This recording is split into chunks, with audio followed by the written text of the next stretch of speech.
What's up, YouTube people? Shaggy the Writer. RIP phone users coming at you live from the dungeon. That's right, we in the dungeon today. Almost died at a library and I'm back, baby. Woo! Alrighty. Hope everyone's having a great day so far. I know that I am. I'm very happy because today is F. Scott Fitzgerald's birthday. So this is our official F. Scott Fitzgerald turn up. We are in Libra season now. We did some Tolstoy and H.G. Wells for the Virgos, and I definitely enjoyed H.G. Wells in particular. Was just, ooh, I get why people love Tolstoy so much, though. That man is brilliant. Today we're going to be reading literally Ernest Hemingway's best friend, the guy that gave him a job. This one, they had such contradictory, mismatched personalities that it's amazing that they got along as well as they did for as long as they did. And even their zodiac signs are very contradictory, as Hemingway is a late Cancer and Fitzgerald is an early Libra. Not that it matters a whole lot, though, at the end of the day. But real quick, just shouts out to the fine folks coming over from Discord. Mad love to Against the World G. Oh, man. He's been busy lately, but I know he's up to something good.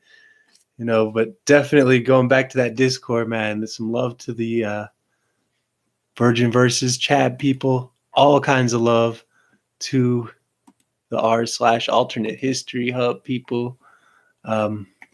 Just like can't show them enough love. Physically, emotionally, they're wonderful. Wonderful. And if you're on Discord, you should probably check it out. Want to shout out Don't Watch Continue, who now just goes by Continue. And you can find him in with my related channels. Let's see. I know I'm missing some people, but I definitely need to say mad love going out to Octawave. Mad love going out to just all kinds of people. Brittany and Raheem.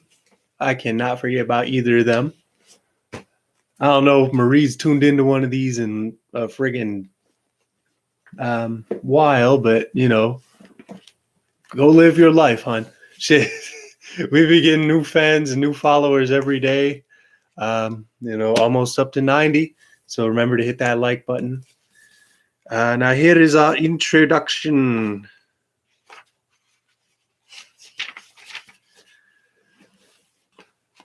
Born in 1896 in St. Paul, Minnesota, to parents of Anglo-Irish ancestry, Scott Fitzgerald, as he was known, spent his childhood in upper-middle-class neighborhoods of New York and West Virginia, where he received a traditional Catholic education.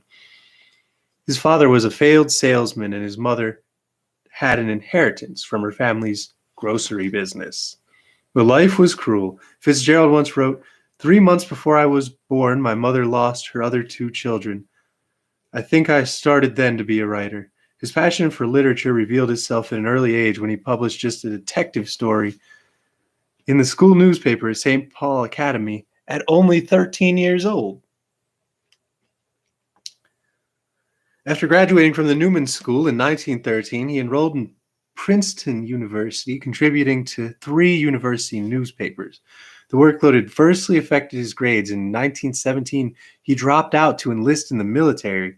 Fearing that he might be killed in combat, he wrote his first semi-biographical novel, The Romantic Egoist.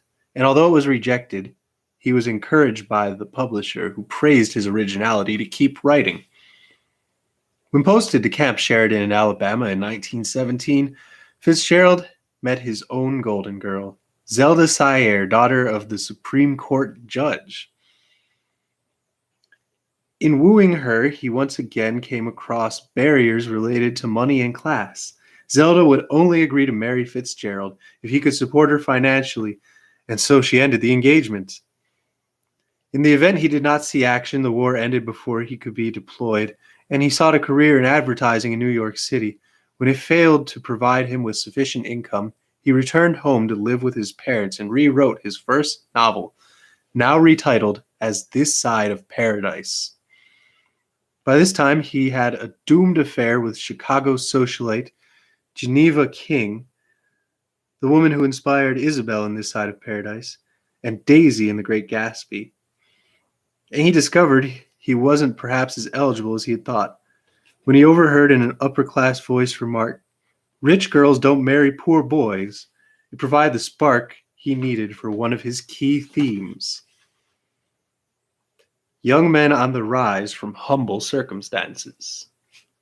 It's pretty dope. It's pretty dope. This Side of Paradise was accepted for publication in 1919 and published in 1920. With the book an instant hit, he married Zelda a week after it came out in 1920, and their only child, Francis, was born a year later. The book's success briefly enabled the couple to live in the manner to which they had hoped to become accustomed, but they both began drinking, and Fitzgerald propped up their liquid lifestyle by borrowing from friends and producing numerous short stories for popular publications. The debts continued to mount. The magazines like Scribner's Magazine and The Smart Set further enhancing his literary reputation. At the same time as all these debts were coming up.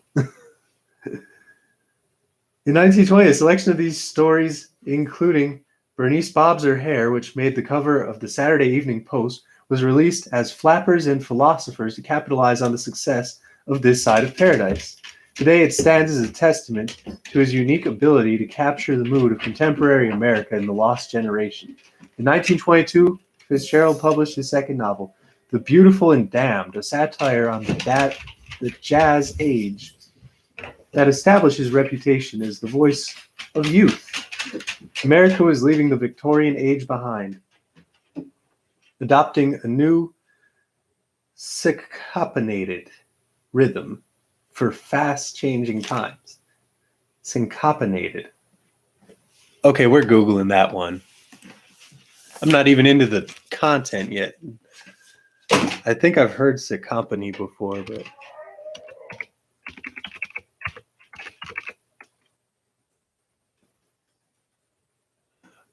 Okay, so yes, it is what I thought it was. It's literally to a beat. Syncopated means that he wrote it to a beat. That's kind of dope. That's very dope, actually.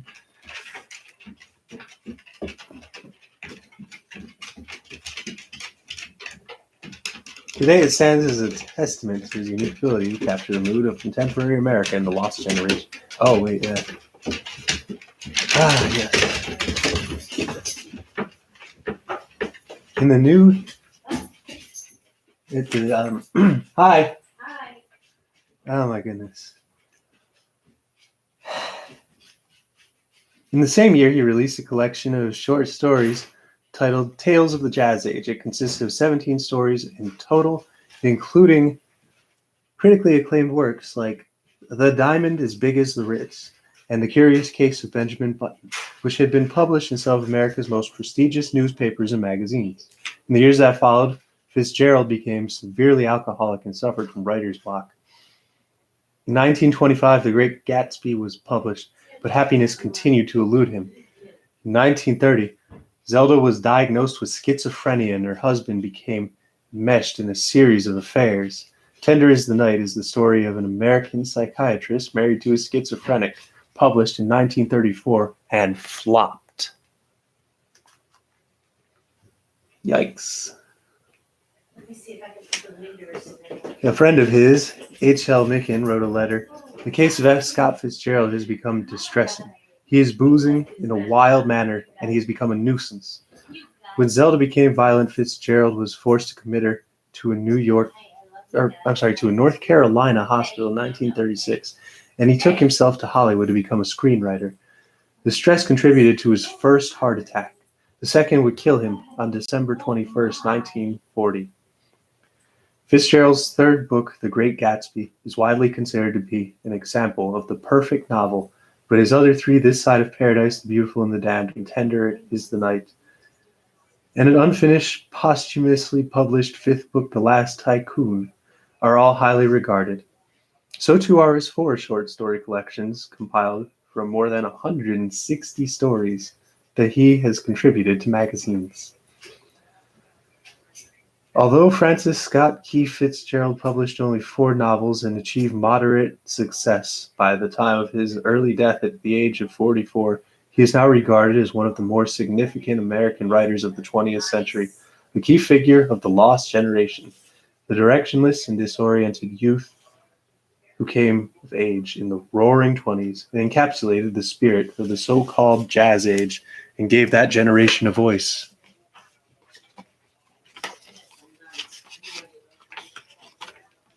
Which is very cool. Just gotta show some love to them.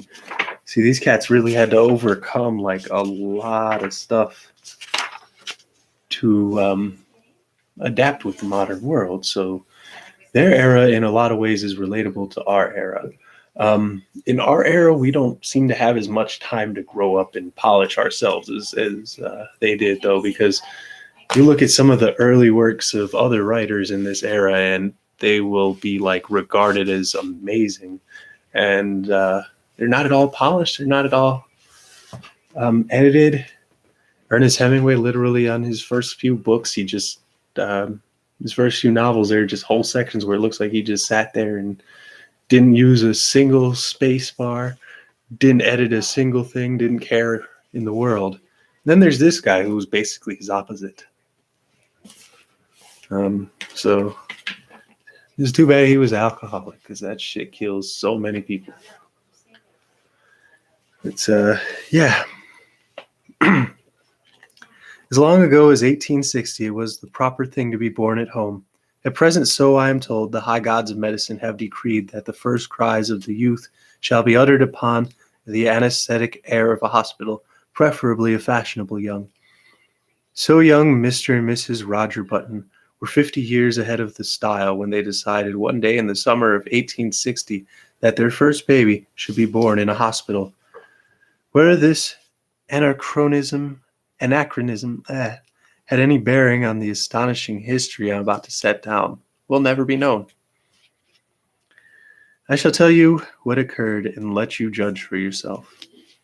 The Roger Buttons held an enviable position, both social and financial, in antebellum Baltimore.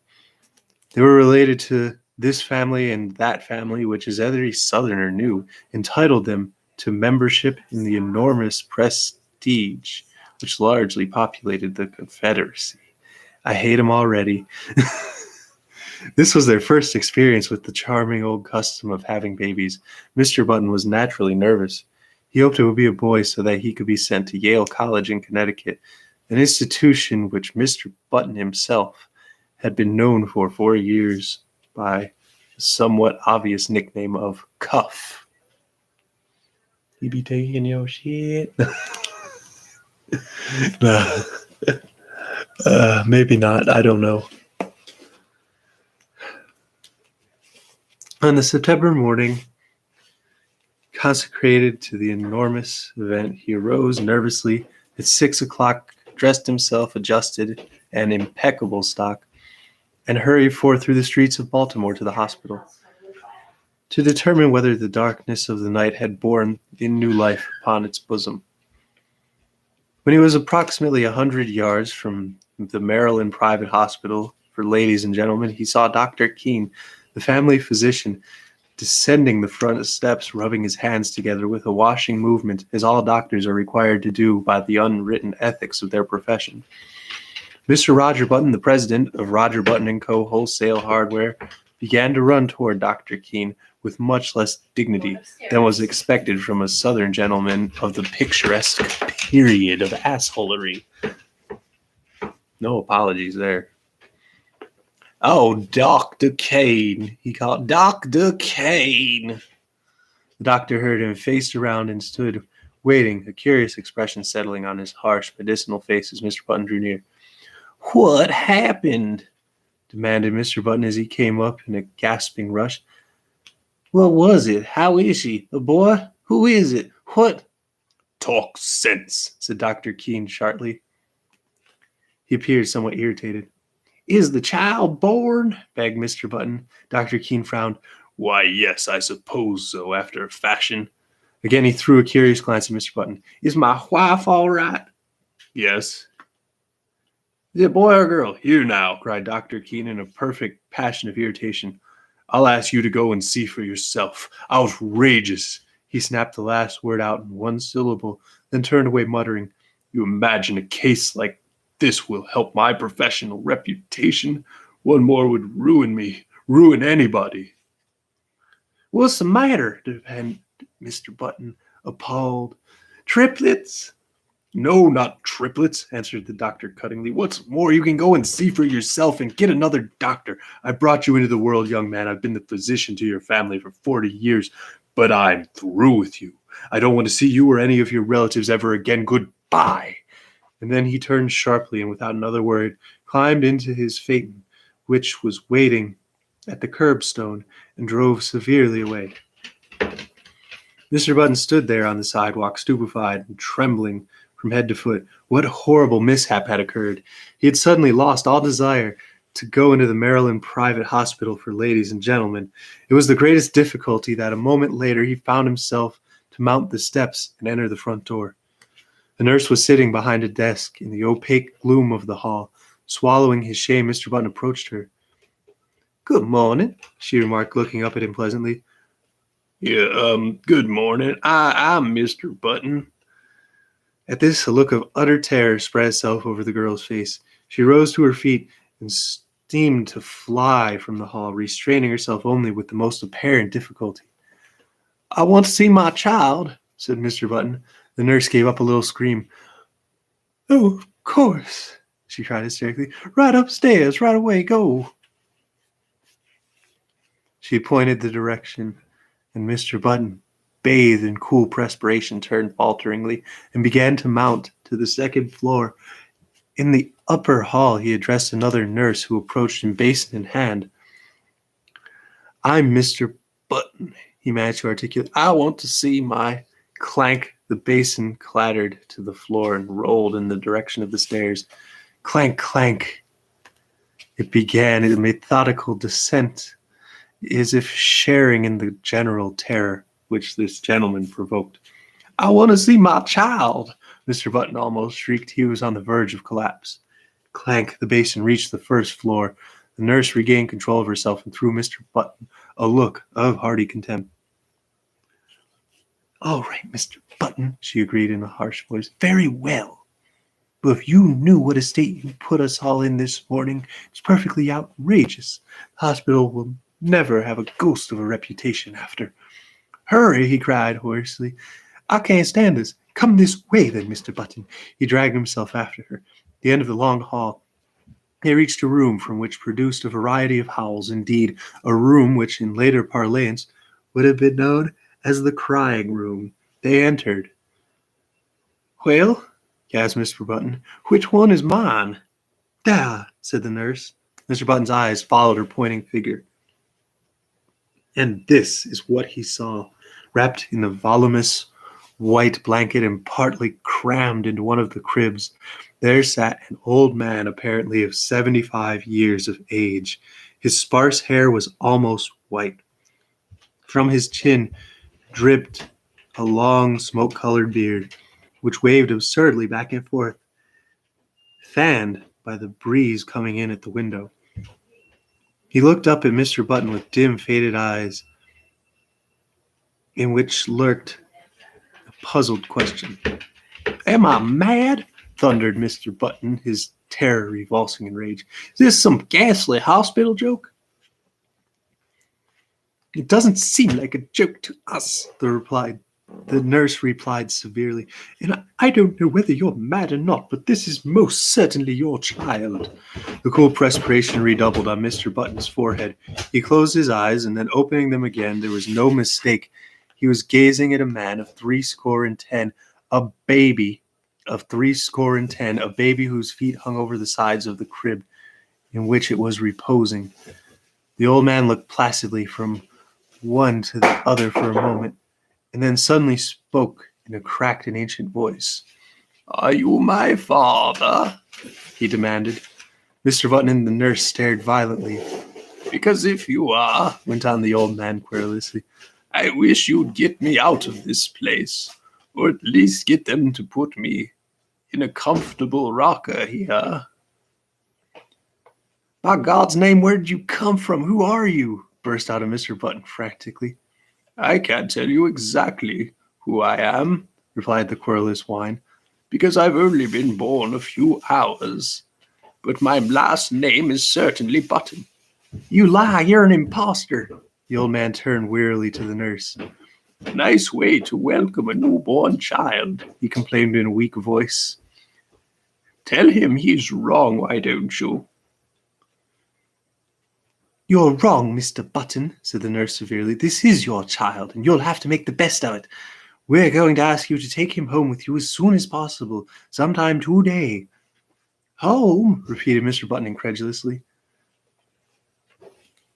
"Yes, we can't have him here. We really can't, you know." "I'm right glad of it," whined the old man. "This is a fine place to keep a youngster of quiet tastes. With all this yelling and howling, I haven't been able to get a wink of sleep. I asked for something to eat." Here his voice rose to a shrill note of protest. "And they brought me a bottle of milk."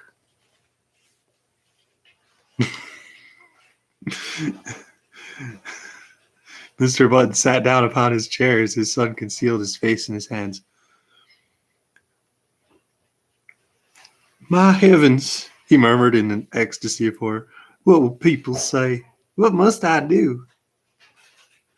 "You'll have to take him home," insisted the nurse, "immediately." A grotesque picture formed itself with dreadful clarity before the eyes of the tortured man. A picture of himself walking through the crowded streets of the city, with this appalling apparition stalking by his side. I can't, he moaned. People would stop to speak to him, and what was he going to say? He would have to introduce this septuagenarian. "This is my son, burnt early this morning." And this old man would gather his blanket around him, and they would plod on past the bustling stores. The evil market. The evil as fuck market. For a dark instant, Mr. Button wished passionately that his son was black. Past the luxurious houses of the residential district, past the home for the aged. "Come, pull yourself together," commanded the nurse. "See here," the old man announced suddenly, "if you think I'm going to walk home in this blanket, you're entirely mistaken." "Babies always have blankets." With a malicious old crackle, the old man held up a small white swaddling garment. "Look," he quivered, "this is what they had ready for me." "Babies always wear those," said the nurse primly. "Well," the old man said, "this baby's not going to wear anything in about 2 minutes. This blanket itches. They might at least have given me a sheet." Keep it on, said Mr. Button hurriedly. He turned to the nurse. "Oh, what'll I do?" "Go to town and buy your son some clothes." Mr. Button's son's voice followed him down the hall. "And a cane, father. I want to have a cane." Mr. Button banged the outer doors savagely. Yeah, that was a cold first chapter. That's how F. Scott Fitzgerald birthday. Wubba lubba dub dubs.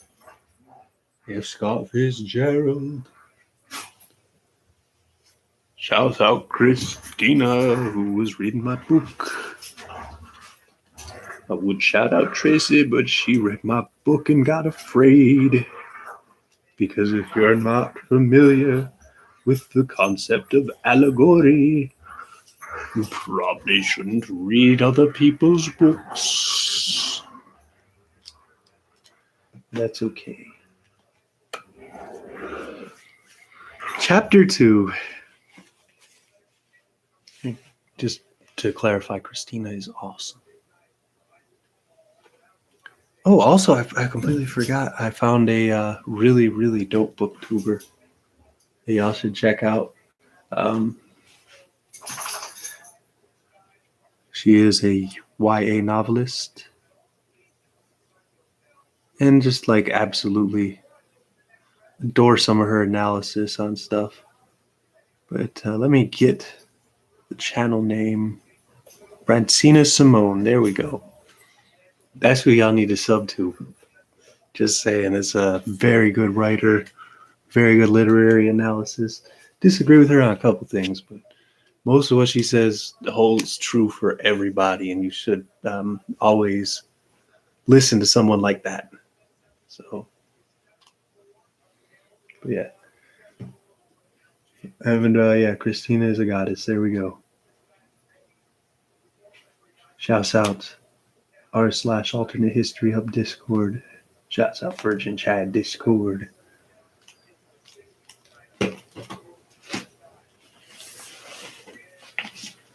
Good morning, Mrs. Button said nervously to the clerk in the Chesapeake Dry Goods Company. Oh, no, it's Mr. Oh, my God. But good morning, Mr. Button said nervously to the clerk in the Chesapeake Dry Goods Company. I want to buy some clothes for my child. Well, how old is your child, sir? About 6 hours, answered Mr. Button without due consideration. Baby's supply department in the rear. Why, I'm not sure that's what I want. He's an unusually large-sized child, exceptionally large. They have the largest child sizes. Where is the boys' department? Inquired Mr. Button, shifting the ground desperately. He felt the clerk must surely scent his shameful secret. Right here. Well, he hesitated. The notion of dressing his son in men's clothes was repugnant to him. If, say, he could only find a very large boy's suit, he might cut off that long and awful beard, dye the white hair brown, and thus manage to conceal the worst, to retain something of his own self-respect, not to mention his position in Baltimore society.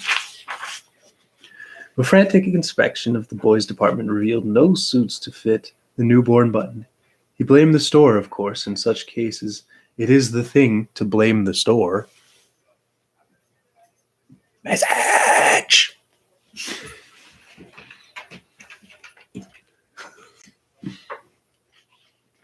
How old did you say that boy of yours was? Demanded the clerk curiously. He's 16.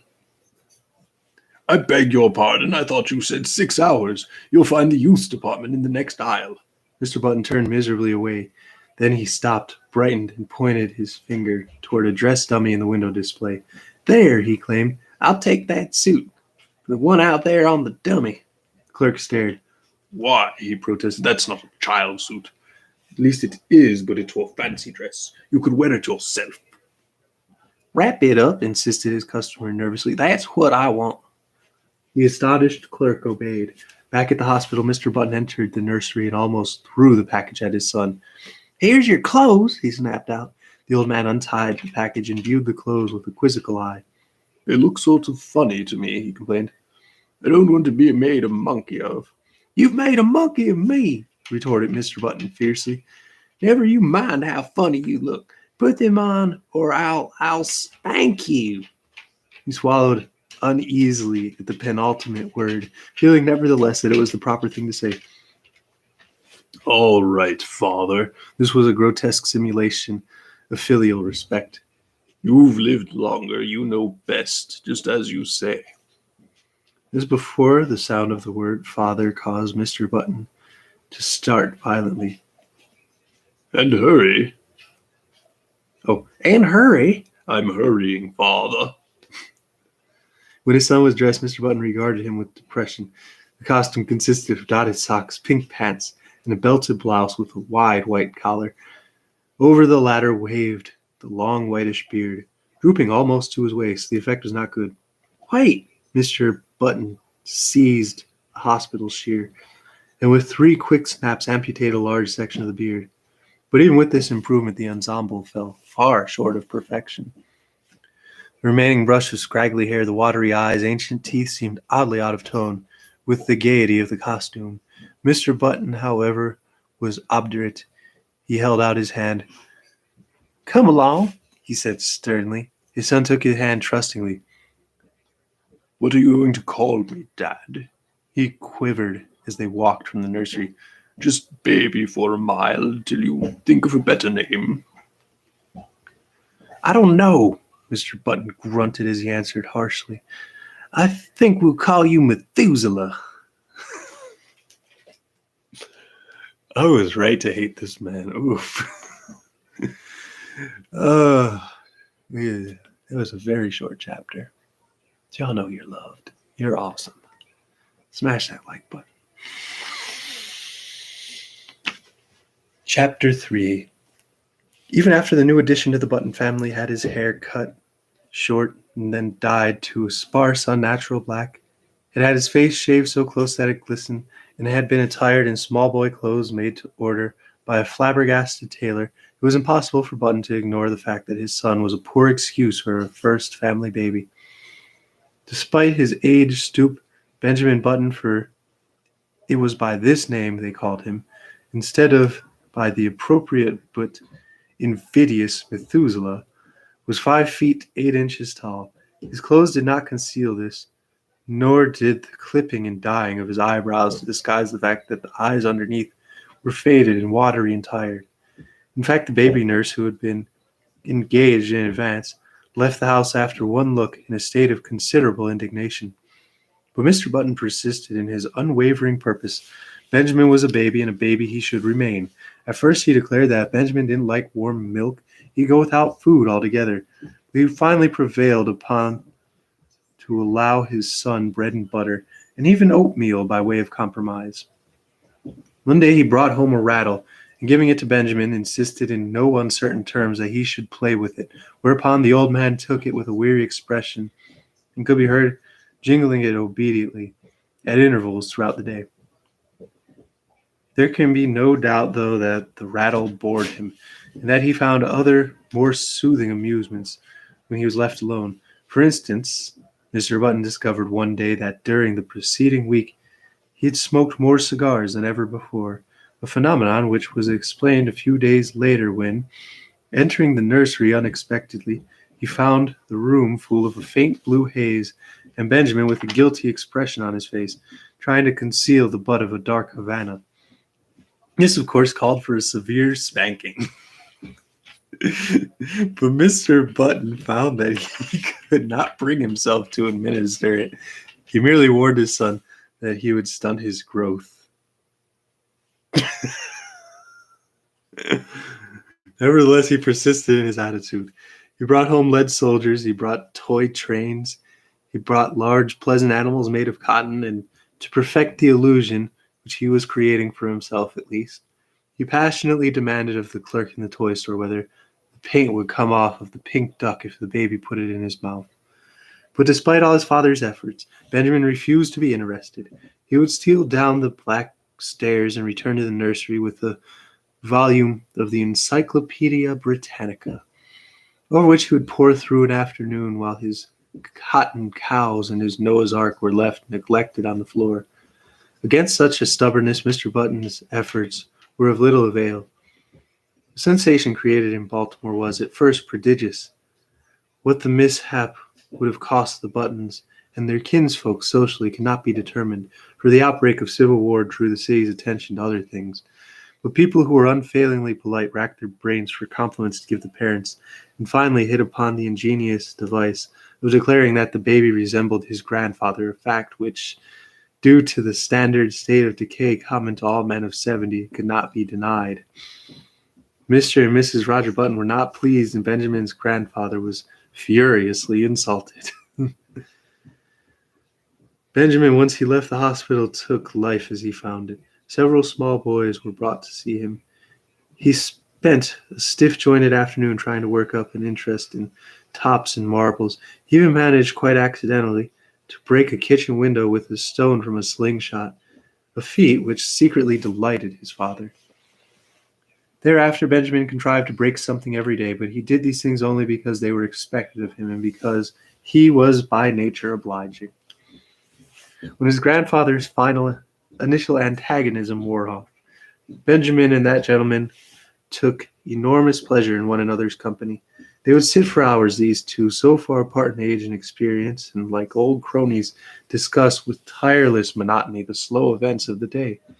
Benjamin felt more at ease with his grandfather's presence than in his parents'.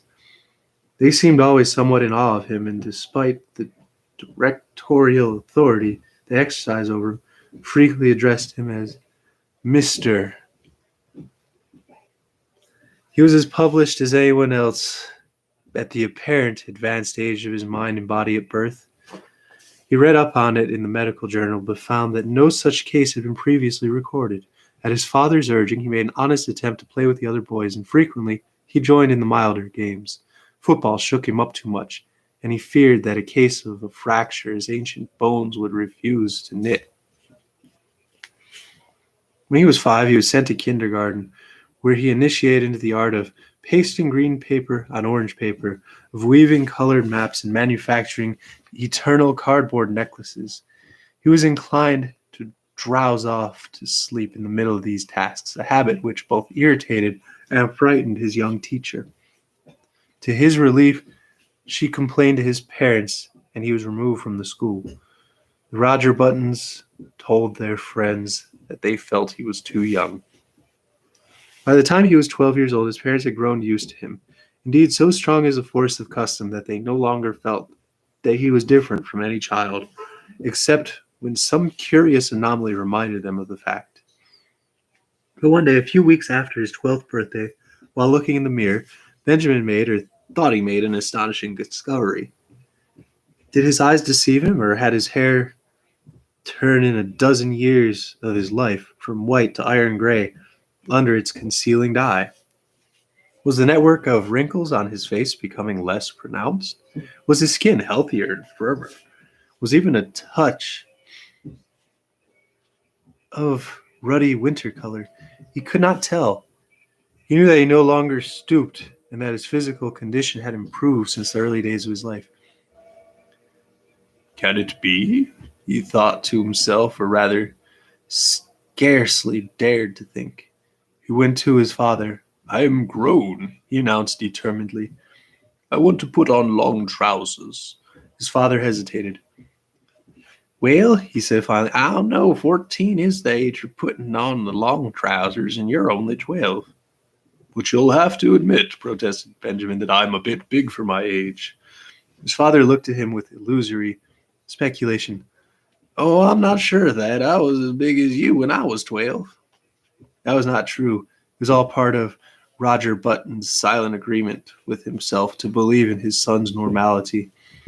Finally, a compromise was reached. Benjamin was to continue to dye his hair. He was to make a better attempt to play with boys his own age. He was not to wear his spectacles or carry a cane in the street. In return for these concessions, he was allowed his first suit of long trousers. Yo, Against the World G in the building. And Octawave. Y'all just showed up. I love y'all. Man, almost fell out of this chair. Yes. Oh, man. Just telling people it's F. Scott Fitzgerald's birthday. So, shouts out Against the World G, a.k.a. Goat World, on the SoundCloud. Shouts out Octawave. Man, love that I be getting people. Chapter 4. And that's the only thing I scream in his phone.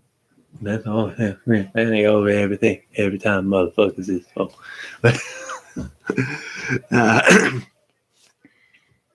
Of the life of Benjamin Button between his 12th and 21st year, I intend to say little. Suffice to record that they were years of normal ungrowth. When Benjamin was 18, he was as erect as a man of 50. He had more hair, and it was of a dark gray. His step was firm. His voice had lost its cracked quiver and descended into a healthy baritone. So his father sent him up to Connecticut to take examinations for entrance to Yale College. Benjamin passed his examination and became a member of the freshman class. On the third day following his matriculation, he received a notification from Mr. Hart, the college registrar, to call at his office and arrange a schedule. Benjamin, glancing in the mirror, decided that his hair needed a new application of his brown dye. but an anxious inspection of his bureau drawer disclosed that the dye bottle was not there. Then he remembered he had emptied it the day before and thrown it away. He was in a dilemma. He was due at the registrar's in 5 minutes. There seemed to be no help for it. He must go as he was, and he did. Well, good morning, said the registrar politely. You've come to inquire about your son? Why, yes, as a matter of fact, my name's Button, began Benjamin, but Mr. Hart cut him off. I'm very glad to meet you, Mr. Button. I'm expecting your son here any minute. Well, that's me, burst out Benjamin. I am a freshman. What? I am a freshman. Surely you're joking. Oh, not at all. The registrar frowned and glanced at a card before him. Why, I have Mr. Benjamin Button's age down here as 18. That's my age, asserted Benjamin, slightly flushing. The registrar eyed him wearily. Now, surely, Mr. Button, you don't expect me to believe that. Mr. Button smiled wearily. I am 18, he repeated. The registrar pointed sternly at the door. Get out, he said. Get out of college and get out of town. You are a dangerous lunatic. I am 18. Mr. Hart opened the door. The idea, he shouted. A man of your age trying to enter here as a freshman. 18 years old, are you? Well, I'll give you 18 minutes to get out of town. Benjamin Button walked with dignity from the room, and half a dozen undergraduates who were waiting in the hall followed him curiously with their eyes. He had gone a little way, turned around, faced the infuriated registrar, who was still standing in the doorway, and repeated in a firm voice, I am 18 years old. To a chorus of titters which went up from the group of undergraduates, Benjamin walked away. He was not fated to escape so easily. On his melancholy walk to the railroad station, he found that he was being followed by a group, then a swarm, and finally a dense mass of undergraduates.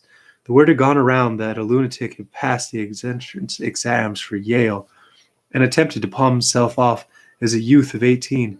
A fervor of excitement permeated the college. Men ran hatless out of classes, and the football teams abandoned their practice and joined the mob. Professors' wives with bonnets awry and bustles out of position ran shouting after the procession, from which proceeded a continued succession of remarks aimed at the tender sensibilities of Benjamin Button. He must be a wandering Jew.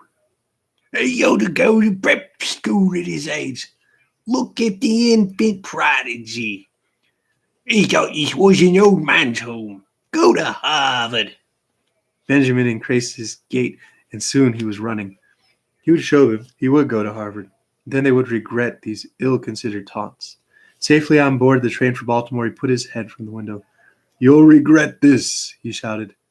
"Ha! Ha!" the undergraduates laughed. "Ha! Ha! Ha!" It was the biggest mistake that Yale College ever made. In 1880, Benjamin Button was 20 years old, and he signalized his birthday by going to work for his father in Roger Button & Co. Wholesale Hardware. It was in that same year that he began going out socially. That is, his father insisted on taking him to several fashionable dances. Roger Button was now 50, and he and his son were more and more companionable. In fact, since Benjamin had ceased to dye his hair, which was still grayish, they appeared about the same age and could have passed for brothers. One night in August, they got into the Pantheon, attired in their full dress suits, and drove out to a dance in the Shevlin's country house, situated just outside of Baltimore. It was a gorgeous evening. A full moon drenched the road to a lusterless color of platinum, and late-blooming harvest flowers breathed into the motionless air aromas that were like low, half-heard laughter. The open country, carpeted for rods around with bright wheat, was translucent as in the day. It was almost impossible not to be affected by the sheer beauty of the sky. Almost. "There's a good future in the dry goods business," Roger Button was saying. He was not a spiritual man. His aesthetic was very rudimentary. Old fellows like me can't learn new tricks, he observed profoundly. It's you youngsters with energy and vitality that have the great future before you.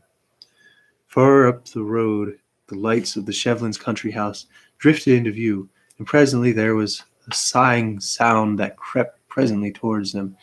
It must have been the fine plant violins or the rustle of the silver wheat under the moon. They pulled up behind a hansom brougham whose passengers were disembarking at the door. A lady got out, then an elderly gentleman, then another young lady, beautiful as sin.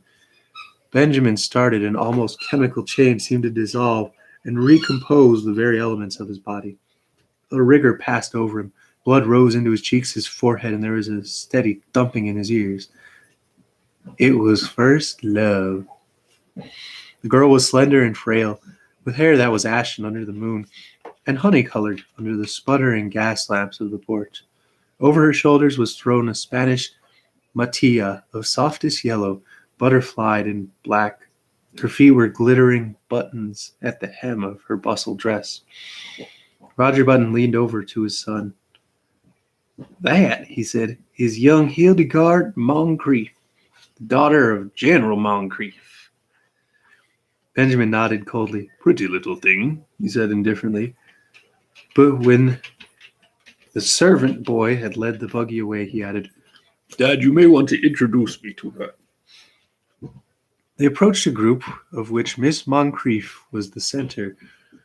Reared in the old tradition, she curtsied low before Benjamin. Yes, he might have a dance. He thanked her and walked away, staggered away.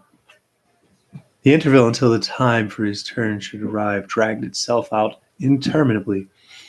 He stood close to the wall, silent, inscrutable, watching with murderous eyes the young bloods of Baltimore as they eddied around Hildegard Moncrief, passionate admiration in their faces. How obnoxious they seemed to Benjamin, how intolerably rosy. Their curling brown whiskers aroused in him a feeling equivalent to indigestion. But when his own time came, he drifted with her out onto the changing floor to the music of the latest waltz from Paris. His jealousies and anxieties melted from him like a mantle of snow. Bind with encampment, he felt that life was just beginning. "You and your brother got here just as we did, didn't you?" said Hildegard, looking up at him with eyes that were like bright blue enamel. Benjamin hesitated. If she took him for his father's brother, would it be best to enlighten her? He remembered his experience at Yale, so decided against it. It would be rude to contradict a lady. It would be criminal to mar this exquisite occasion with the grotesque story of his origin. Later, perhaps. So he nodded, smiled, listened, was happy. "I like men of your age," Hildegard told him. "Young boys are just so idiotic. They tell me how much champagne they drink at college and how much money they lose playing cards. Men of your age know how to appreciate women." Benjamin felt himself on the verge of a proposal. With an effort, he choked back the impulse. "You're just the romantic age," she continued. 50, 25 is too worldly wise. 30 is apt to be pale from overwork. 40 is the age of long stories that take the whole cigar to tell. 60 is ugh. 60 is too near 70. But 50 is a mellow age. I love 50. 50 seemed to Benjamin a glorious age. He longed passionately to be 50. "I have always said," went on Hildegard, "that I'd rather marry a man of 50 than be taken care of by many a man of 30 and take care of him." For Benjamin, the rest of the evening was bathed in honey-colored mist. Hildegard gave 2 more dances to him, and they discovered that they were marvelously in accord on all the questions of the day. She would go driving with him on the following Sunday, and then they would discuss all these questions further. Going home in the phaeton just before the crack of dawn, when the first bees were humming and the fading moon glimmered in the cool dew, Benjamin knew vaguely that his father was discussing wholesale hardware. "And do you know what? And do you think," should merit our biggest attention after hammers and nails, the elder Button was saying. Love, replied Benjamin absent-mindedly. Lugs? Exclaimed Roger Button. Why, I've just covered the question of lugs. Benjamin regarded him with dazed eyes, just as the eastern sky was suddenly cracked with light, and an oriole yawned piercingly in the quickening trees. Ah, yeah. Chapter 6. When 6 months later the engagement of Miss Hildegard Moncrief to Benjamin Button was made known, I say it made known, for General Moncrief declared he would rather fall upon his sword than to announce it. The excitement of Baltimore society reached a feverish pitch. The almost forgotten story of Benjamin's birth was remembered and sent out upon the winds of scandal in picaresque, incredible forms. It was said that Benjamin was really the father of Roger Button, and that he was his brother who had been in prison for 40 years, that he was John Wilkes Booth in disguise, and finally that he had 2 small conical horns sprouting from his head. The Sunday supplements of the New York papers played up the case with fascinating sketches which showed the head of Benjamin Button attached to a fish, to a snake, and finally to a body of solid brass. He became known journalistically as the Mystery Man of Maryland, but the true story, as is usually the case, had a very small circulation. However, everyone agreed with General Moncrief that it was criminal for a lovely girl who could have married any beau in Baltimore to throw herself into the arms of the man who was assuredly 50. In vain, Mr. Roger Button published his son's birth certificate in a large type in the Baltimore Blaze. No one believed it. You had only look at Benjamin and see. On the part of the 2 people most concerned, there was no wavering. So many of the stories about her fiancé were false that Hildegard refused stubbornly to believe even the true one.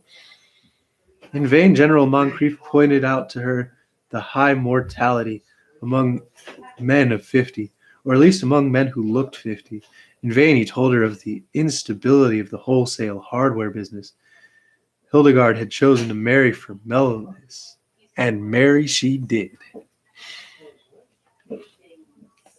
Chapter 7. In one particular, at least, the friends of Hildegard Moncrief were mistaken. The wholesale hardware business prospered amazingly.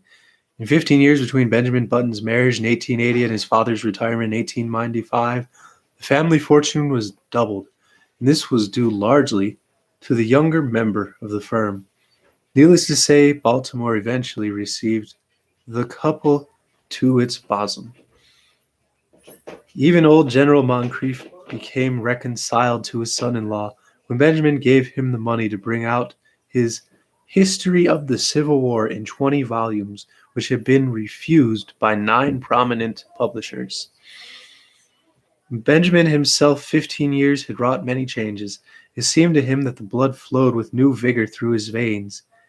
It began to be a pleasure to rise in the morning, to walk with an active step along a busy, sunny street, to work untiringly with his shipments of hammers and his cargoes of nails. It was in 1890 that he executed his famous business coup.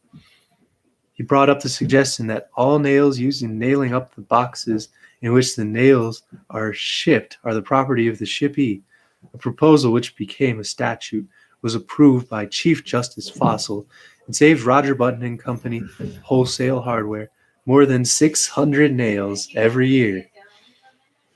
In addition, Benjamin discovered that he was becoming more and more attracted to the gay side of life. It was typical of his growing enthusiasm for pleasure that he was the first man in the city of Baltimore to own and run an automobile. Meeting him on the street, his contemporaries would state enviously at the picture he made of health and vitality. "He seems to grow younger every year," they would remark. And if old Roger Button, now 65 years old, had failed at first to give a proper welcome to his son, he atoned at last by bestowing on him what amounted to an adulation. And here we come to an unpleasant subject, which it will be well to pass over as quickly as possible. There was only one thing that worried Benjamin Button. His wife had ceased to be attracted to him. At the time, Hildegard was a woman of 35 with a son, Roscoe, 14 years old. In the early days of their marriage, Benjamin had worshipped her, but as years passed, the honey-colored hair became an unexciting brown. The blue enamel of her eyes assumed the aspect of cheap crockery. Moreover, and most of all, she had become too settled in her ways, too placid, too content, too anemic in her excitements, and too sober in her tastes. As a bride, it had been she who had dragged Benjamin to dances and dinners.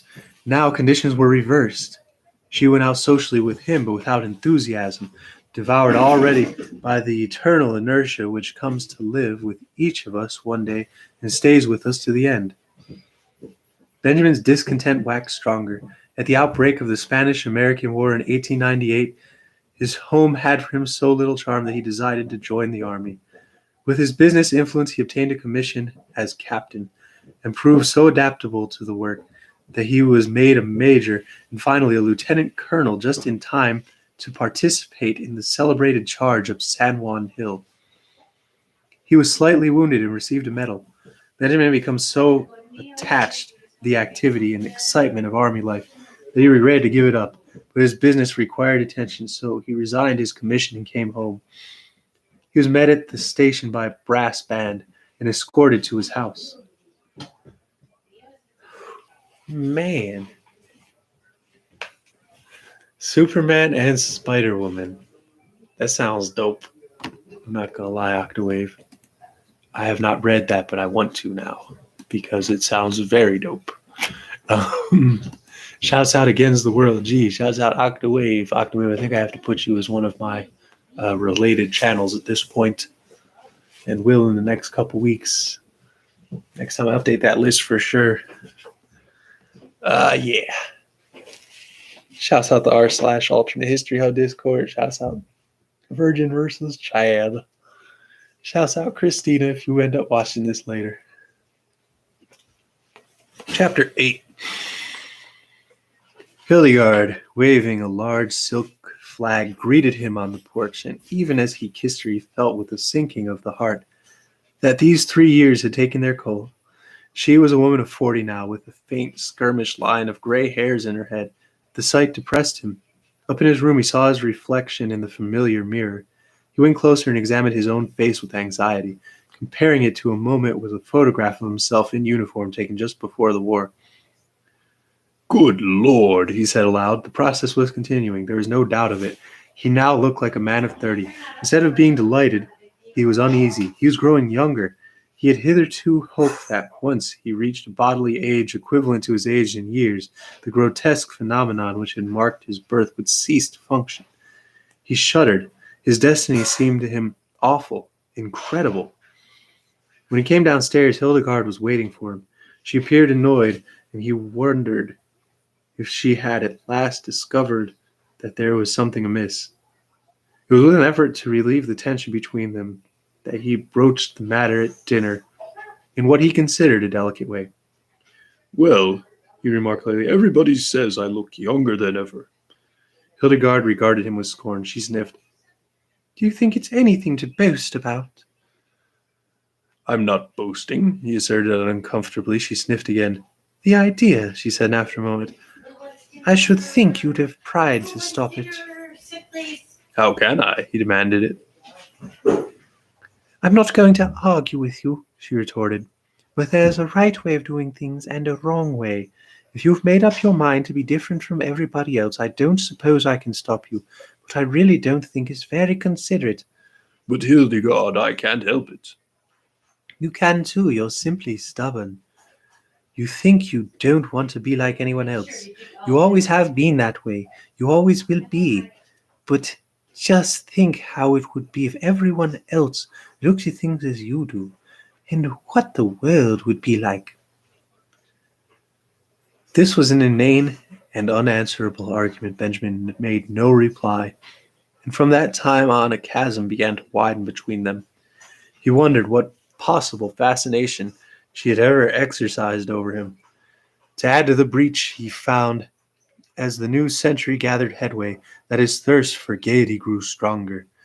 Never a party of any kind in the city of Baltimore, but he was there, dancing with the prettiest of the young married women, chatting with the most popular of the debutantes, and finding their company charming, while his wife, a dowager of evil omen, sat among the chaperons, now in haughty disapproval, and now following him with solemn, puzzled, and reproachful eyes. Look, people would remark, what a pity, a young fellow that age tied to a woman of 45. He must be at least 20 years younger than his wife. They had forgotten, as people inevitably forget, that back in 1890, their mamas and papas had also remarked about this same ill-matched pair. Benjamin's growing unhappiness at home was compensated for by his many new interests. He took up golf and made great success of it. He went for dancing. In 1906, he was an expert at the Boston. In 1908, he was considered proficient at the Maxine. In 1909, his castle walk was the envy of every young man in town. His social activities, of course, interfered to some extent with his business, but then he had worked hard at wholesale hardware for 25 years and felt that he could soon hand it on to his son Roscoe, who had recently graduated from Harvard. He and his son were, in fact, often mistaken for each other. This pleased Benjamin. He soon forgot the insidious fear which had overcome him on his return from the Spanish-American War, and grew to take a naive pleasure in his appearance. There was only one fly in the delicious ointment. He hated to appear in public with his wife. Hildegard was almost 50, and the sight of her made him feel absurd. Oh, man. So that was the end of chapter 8. Oh, man, Octawave's crush wasn't this go today. I'm going to spam the chat with Hefs for you, buddy.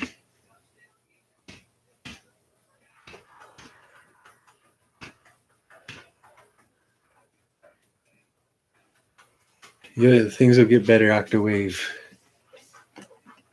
Bet your crush is kinda under the weather because flu season's getting in here. Weather changed. Even if it's just sinuses, your sinuses can go haywire when the weather changes like this. So, yes, chapter 9. One September day in 1910, a few years after Roger Button & Co. wholesale hardware had been handed over to young Roscoe Button, a man apparently about 20 years old, entered himself as a freshman at Harvard University in Cambridge. He did not make the mistake of announcing that he would never see 50 again, nor did he mention the fact that his son had graduated from the same institution 10 years before. He was admitted and almost immediately attained a prominent position in the class, partly because he seemed a little older than the other freshmen, whose average age was about 18. But his success was largely due to the fact that in the football game with Yale, he played so brilliantly with so much dash and with such a cold, remorseless anger that he scored 7 touchdowns and 14 field goals for Harvard and caused one entire 11 of Yale men to be carried singly from the field unconscious. He was the most celebrated man in college. Strange to say, in his third or junior year, he was scarcely able to make the team. Coaches said that he had lost weight. It seemed to make more observant among them that he was not quite as tall as before. He made no touchdowns. Indeed, he was retained on the team cheerfully in the hope that his enormous reputation would bring terror and disorganization to the Yale team. In his senior year, he didn't make the team at all. He'd grown so slight and frail that one day he was taken by some sophomores for a freshman, an incident which humiliated him terribly. He had become something of a prodigy, a senior who was surely no more than 16, and he was often shocked at the worldliness of some of his classmates. His studies seemed harder to him. He felt that they were too advanced. He had heard his classmates speak of St. Matilda's, a famous preparatory school at which so many of them had prepared for college.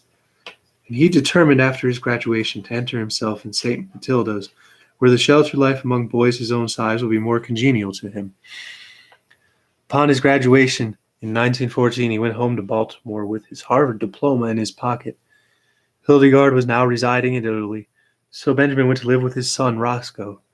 But though he welcomed in the general way, there was obviously no heartiness in Roscoe's feeling toward him. There was even a perceptible tendency on his son's part to think that Benjamin, as he moped about the house in adolescent mooniness, was somewhat in that way. Roscoe was married now and prominent in Baltimore life, and he wanted no scandal to creep out in connection with his family. Benjamin, no longer persona grata with the debutantes and younger college set, found himself left much alone except for the companionship of 3 or 4 14-year-old boys in the neighborhood. His idea of going to St. Midas School recurred to him. Say, he said to Roscoe one day, I've told you over and over that I want to go to prep school. Well, go then, replied Roscoe shortly. The matter was distasteful to him, and he wished to avoid a discussion. I can't go alone, said Benjamin helplessly. You'll have to enter me and take me up there. I haven't got the time, declared Roscoe abruptly. His eyes narrowed, and he looked uneasily at his father. As a matter of fact, he added, you'd better not go on with this business much longer. You better pull up short. You better. He paused, and his face crimsoned as he sought for words. You better turn right around and start back the other way. This had gone too far to be a joke. It wasn't funny any longer. You better behave yourself. Benjamin looked at him on the verge of tears. And another thing, continued Roscoe. When visitors are in the house, I want you to call me Uncle. Not Roscoe, but Uncle, do you understand? It looks absurd for a boy of 15 to call me by my first name. Perhaps you'd better call me Uncle all the time so you get used to it. With a harsh look at his father, Roscoe turned away.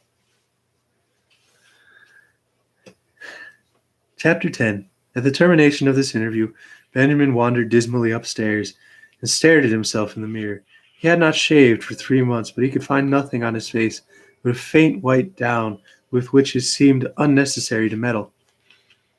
He had first come home from Harvard. Roscoe had approached him with the proposition that he should wear eyeglasses and imitation whiskers glued to his cheeks. And it seemed for a moment that the farce of his early years was to be repeated. But the whiskers had itched and made him feel ashamed. He wept, and Roscoe reluctantly relented. Benjamin opened a book of boys' stories, Boy Scouts in Bimini Bay, and began to read. He found himself thinking presently about the war. America had joined the Allied cause during the preceding month, and Benjamin wanted to enlist. But alas, 16 was the minimum age, and he did not look that old. His true age was 57, which would have disqualified him anyway. There was a knock at the door, and the butler appeared with a letter bearing a large official legend in the corner and addressed to Mr. Button. Benjamin tore it open eagerly and read the enclosure with delight. It informed that the many reserved officers who had served in the Spanish-American War were being called back into service with a higher rank.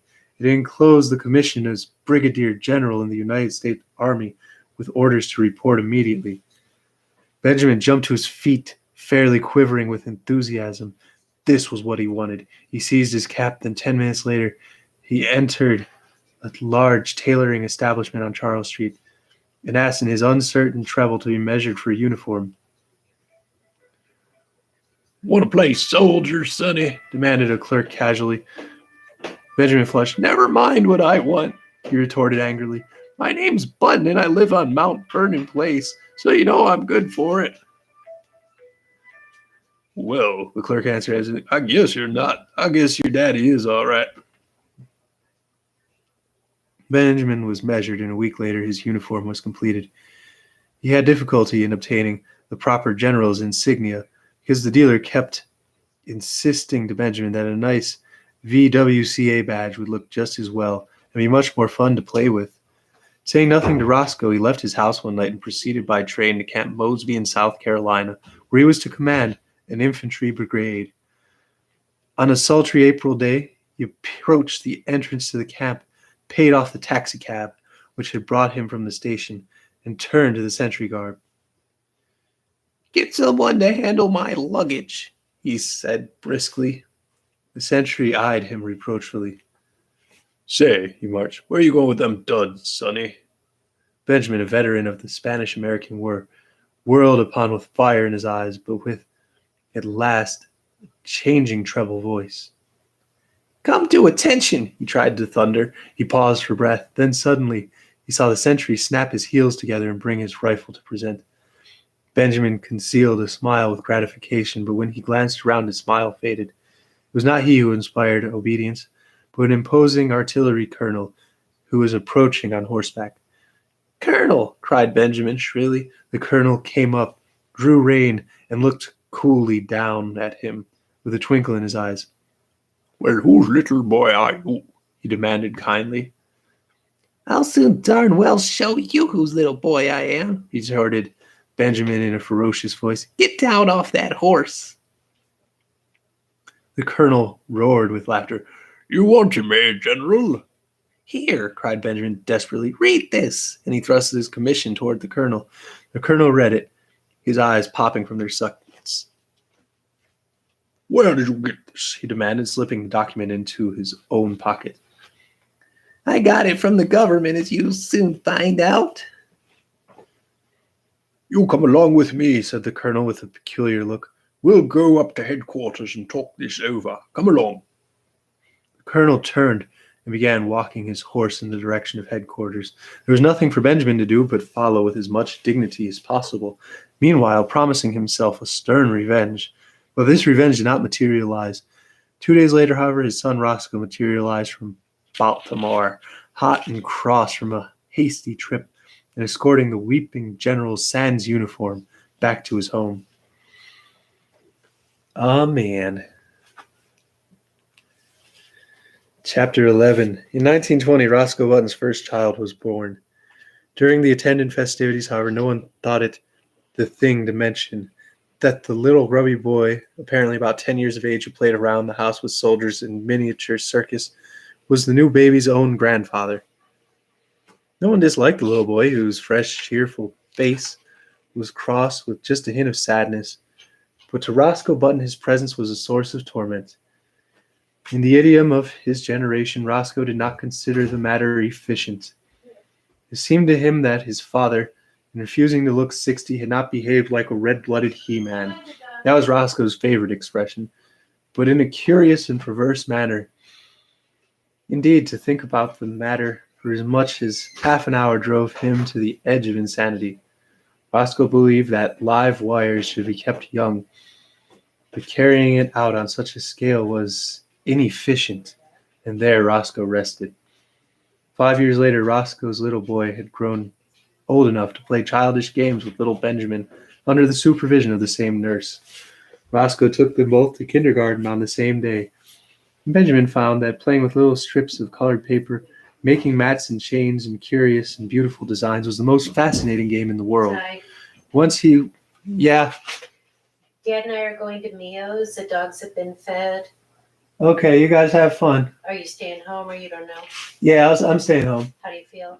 I'm all right. All right, I'll see you after. You want anything?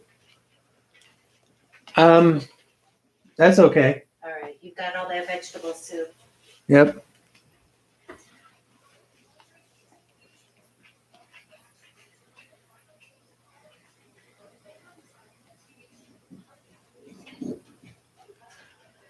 Once he was bad and had to stand in a corner. Then he cried. But for the most part, there were gay hours in the cheerful room with the sunlight coming in the windows and the Miss Bailey's kind hand resting for a moment now and then in his tousled hair.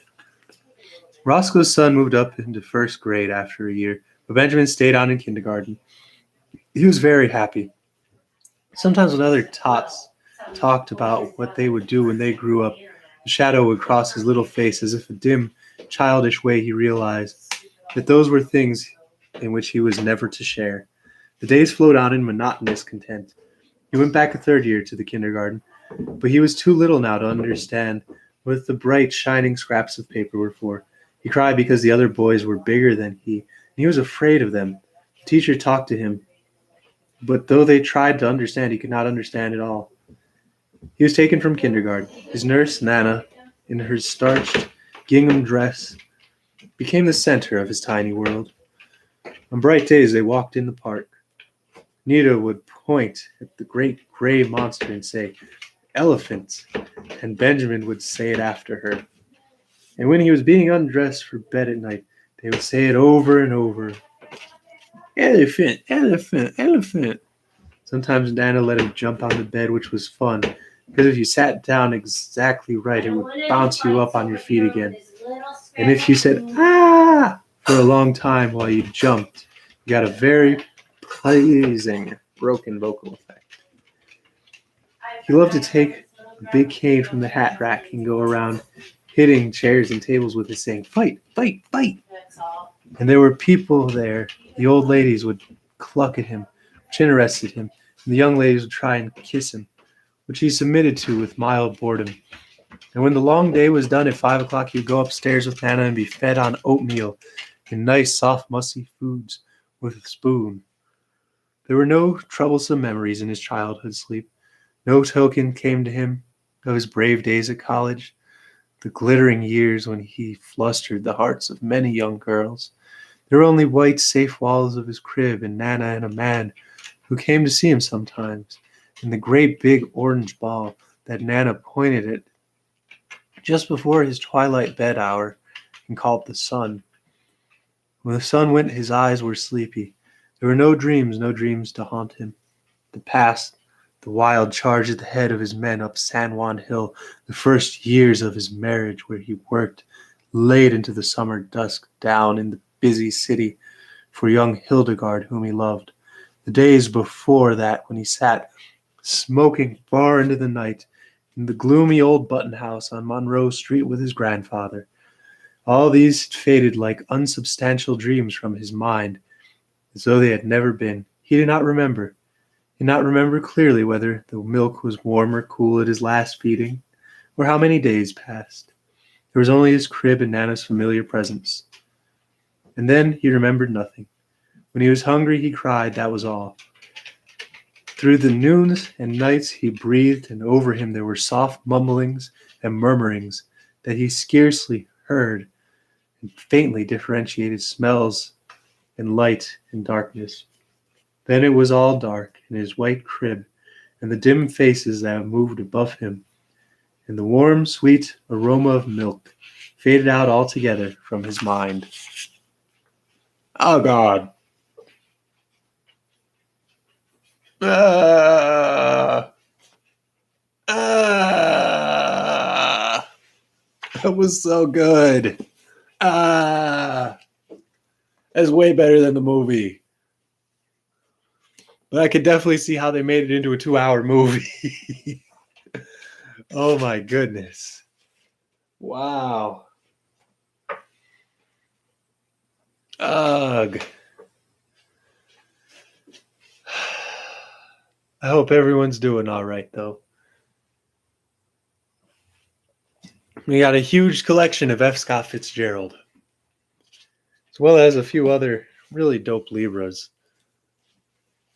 Yeah, I don't like to force inclusiveness on people, but we definitely read an Oscar Wilde at some point in the next couple weeks. I will literally sit there for 3-4 hours and just do the picture of Dorian Gray one day soon. Because I think his birthday is October 8th. Oscar Wilde. Libras are by far... man, there's only about 4 or 5 zodiac signs that can at least make a case for being better at writing than Cancer. Here's a Libra. Their name basically means book. Even though I know that's not the case. It's like in Spanish it's Libro. I don't know. But thank you so much for everybody who showed up tonight. All kinds of love to Octawave. All kinds of love to Against the World G. Mad love going out to Christina. Mad love going out to Rakeem and Brittany. Shouts out to the r/alternate history hub Discord people. Love all of you. Shouts out to the Virgin versus Chad people. Love y'all too. Shouts out to so many people. Don't watch Continue Against the World G. Dog Rose, Octawave Dem Mind, Brittany Rakeem Marie, Christina. Oh my goodness. Everybody who be showing up to these, love y'all. Thank you so much. We will be back at it again real soon. One love, faux faith NFA game. We out ya.